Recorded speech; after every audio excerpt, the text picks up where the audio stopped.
दरवर्षीप्रमाणे आपल्या लातूरच्या ग्रामदैवत श्री सिद्धेश्वर व रत्नेश्वर देवस्थानच्या 66व्या यात्रा महोत्सवाला अतिशय उत्साहामध्ये प्रारंभ झालेला आहे।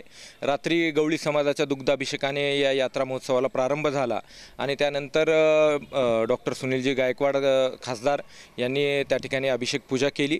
सकाळी 9 वाजता माननीय जिल्हाधिकारी जी श्रीकांत साहेब यांनी सपत्नीक झेंडावंदन करून पूजन करून या यात्रेला प्रारंभ झालेला आहे आणि आता मानाच्या काठीला सुरुवात झालेली आहे। झेंडा मिरवणूक गौरीशंकर मंदिर येथून निघते आणि त्यापूर्वी गोजमुंडे परिवाराच्या मानाच्या काठीचं पूजन या ठिकाणी करून ही काठी त्या झेंडा मिरवणुकीमध्ये सामील होते आणि जेव्हा ही झेंडा मिरवणूक मंदिर देवस्थानाच्या परिसरामध्ये पोहोचते त्यावेळी खऱ्या अर्थानं महाशिवरात्रीचं पर्व सुरू झालं आणि या यात्रा महोत्सवाला सुरुवात झाली असं आपल्याला म्हणता येतं।